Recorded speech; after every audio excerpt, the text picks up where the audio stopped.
Word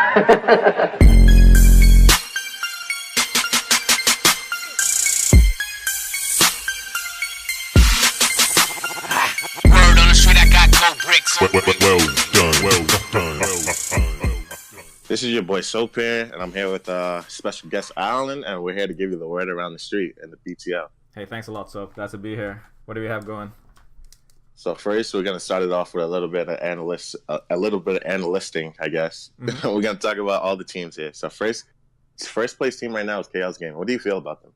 Ugh. They're the team that won the 4v5, right? Yikes, I don't think team wants any smoke with a team that can do that. I don't know. I think you got that one twisted. I don't think anyone wants smoke with a team that lost the 4v5 because, yikes. That's true, but what I'm more curious about is who is on Chaos Gaming at the moment, because I feel like the roster's switching up a lot. Is that right?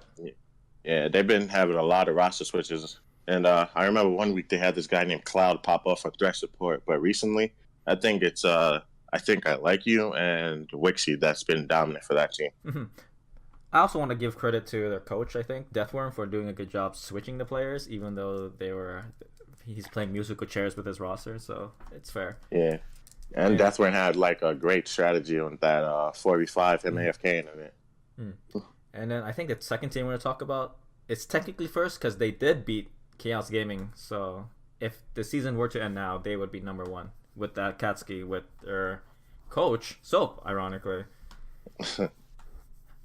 I think after them beating Dark, I think they are either going to end up either first or second, no doubt, with players like Reeve, players like Eric the Mediocre on the bottom lane, and with their support cast of Adagio and their jungler. Do you remember who their jungler was?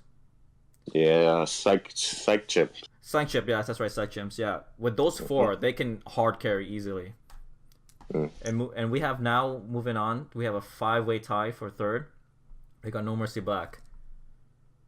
Yeah, I don't know what happened to No Mercy Black. They've been struggling as of late because they were looking down there at the start, like week one. This is true. J-Web does have a hard time starting his season, but I know he can come back around and end it strong. However, it did look a bit odd when they did lose to No Mercy Red in that fashion, because they kind of like were picking odd team comps, and I think they were just win trading, but I'm not gonna call it out in public yet. Now you call that shit out. Win trading is not fair. Hey, staff, you guys got to look at this, and yeah. All two of you staff members, go look at it. Yeah, all two of you. Yeah, Pargaton. All right, and then we're moving down Elo Terrace. What do you think about them? Elo Terrace coming off that 4v5 loss. I think they're probably gonna be scary. They did have a slow start, but their players in Kami, Yami, Mecha Death Allah, all of them, they're good players. They were like in the finals last year, so I think they're gonna turn it around. Fair enough. And then with that name, you never know what you're gonna get with them. And then moving on to Bonobos Capellan. They have a rough start, 0-2. But then ownership fired all of the front office, including himself, RIP Motto. But we got Awok at the helm, pushing them to 3-3 right now. What do you think about that? First off, RIP the Motto, man. I don't know how he dealt with that, because he had Ewok. He did have Ewok, James, and Killer on the same roster. Oof. That's basically a death wish. Yeah. So next, they did make it back to 500. They were on like a 3-0 win streak, but they did lose to a team that we're probably going to be talking about later. So, but they do look strong. And then I hear they got 2 new players, the young prodigies. Who are those guys? They got Joshi and they got Specs. They also have Alexander on their roster too. So that's true. We gotta watch out for those guys. We may see a little bit of competition coming in mid lane between Joshi and Specs to see Joshi and Alex to see who's the starter. So. And then we got moving down to Team Dark. Team Dark, that's an interesting team. They have Expo and his 4 slaves running around trying to get W's, but they were looking like massive favorites coming into week 2. But week 3, they took humbling losses. Team Dark was looking scary because Expo had like 40 kills in like the first week, and Nair was actually playing. He was dominating in the jungle too. But I think teams are starting to figure them out. But I don't know. I think they could like reorient. Like they could change their game style team play and stuff, and they probably become scary again. Well, that depends, right? Because when Nier, even though he did a great job of figuring out how to get 2 diamonds, his mid laner Nukes and his AD carry Expo, he was able to play 2 of them by playing the 2 silvers. It's up to him, I feel, as the middleman to bridge the gap, take care of the egos, because one bad loss and everyone's gonna blame obviously the 2 silvers, not the 2 diamonds. You know what I mean? Definitely. So, I think Nair has to just like trust Expo and Nukes to pop off, and I think he needs to play like more supportive junglers and just like try and defend them. That's fair, but all right, makes sense. And then the final slot for third place, we got No Mercy Red as well. Yeah, No Mercy Red's they're in the same boat as the other No Mercy team. They're looking like they're struggling as of late. I don't know. They've had a strong start also, and no, I think also, it was the other way around. I think they had a rough start, but now they're starting to get some wins again because of how No Mercy Black is giving them some free players. In addition to Garbu, right? And then who else? Yeah, they also got the other Pakistani guy in Garbu. Oh, Garbu, yeah. That's what we heard on the street. That they got Garbu in. But that's just the word on the street. So and it's not confirmed yet. It's not confirmed. And then we got in 8th place. We got Insomnia with Phantom GG. That's a new captain, so we want to welcome him to the BTL. Thank you so much for joining us.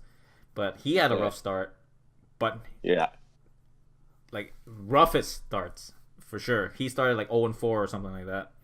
Yeah, he started 0-4, and then he started like reinventing his roster and stuff. He started changing players around, all that.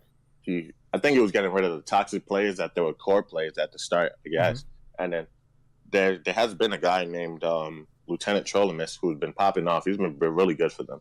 Right. And then we got old alumni. We got Paul. Their old owner was Otto, I believe, and then he switched it over to Maria. Maria has been she's been keeping it alive. So yeah, God bless her. Yeah, but they're scary because Mario Flames and Moy Tyler. Those guys are like a deadly combination together. They upset the Bonobos recently, making they were 3-2, and then now they're 3-3. 2-4. No, the Bonobos were. The Bonobos. Correct. You're right. I'm sorry. Yeah, for sure.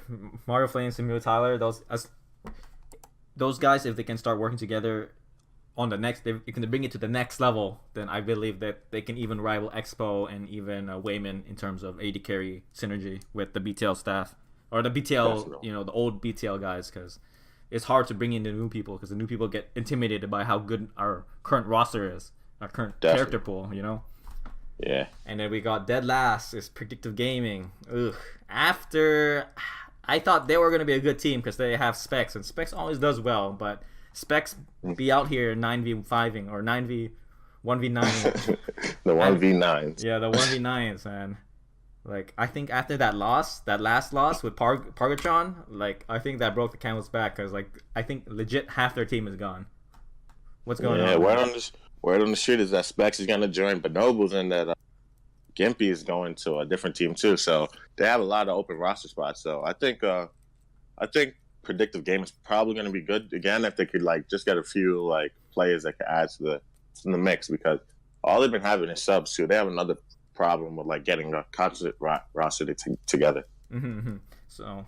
Yep, you heard it here first, folks. Any free agents that wants to try out for Predictive Gaming, I know Swagger94 needs some players. So if you're new to the BTL and you want to play the hero, you want to bring Predictive Gaming into the fold again, you want to make them number one, this is your perfect chance. This is your anime start right here. So right, hit them up. This is the dream anime intro. You want to be the superhero, change the team that's 1-5 to a playoff contenders? There you go. Hit up Swagger. Maybe there's a hot eager on that team. I don't know. I can't confirm it nor deny it, but possibly if you want to gamble it. That's the word on the street. Yes, word on the street. Oh, you look nice. All right, what we got next? We got the MVP prediction. What do you think is going to be the MVP this year? Oof. If I had to choose one person, I would have to think. Right off my mind, I would have to think Expo, because I think after a couple seasons of him not playing and now that he's on a team that's willing to play around him, I think this is his only opportunity to really show that he can hard carry teams into the standings, into the playoffs. Definitely. If it was me, honestly, I'm going to have to give it to Mario Flames, because if Paul could actually turn their season around, it's because Mario Flames has been destroying everything in the bot lane as so far that we've seen so far. That's an extremely good point, because Paul hasn't had a good record lately. I don't think they ever had a winning record, but with Mario Flames, with the addition of Mario Flames, I think they can turn it around. Did you see him pop off recently? He had a bronze ADC, and he made him look like a platinum player. No, I always watch Mario Flames' games, because I want to aspire to be a good support too. But it doesn't take not only mechanics, but it takes also a brain, and Mario has those in spades. So word on the street is that Pargan beat Mario Flames though. So hey, maybe you should be watching Pargan instead of. Oh, it's sick! That means Elo Terrace are gonna go 2-0. I hear that if the Elo Terrace don't win their 2 games this week, that team is gonna disband. But I don't know. I'm not gonna confirm. That's what the coach told me. So we'll see. Yikes! If you want to win those games, I don't know if you should start Pargan then. But he beat Mario Flames. So what else is he gonna do? Like that's their best. That's technically the best support. Actually, right. Pargan is the best support. He did beat Mario Flames. Yeah. Oh.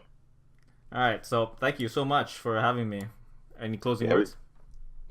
Basically, honestly, this is just something new that we're trying out here. So if anyone's interested to come on the show with me, then just hit me up. Alright, fair enough. And then we're only as good as the people that listen to it, alright, guys? So any creative feedback is welcome. And I wish you all a great day. Definitely. Shapeless. Like water. Word on the street, I got gold bricks.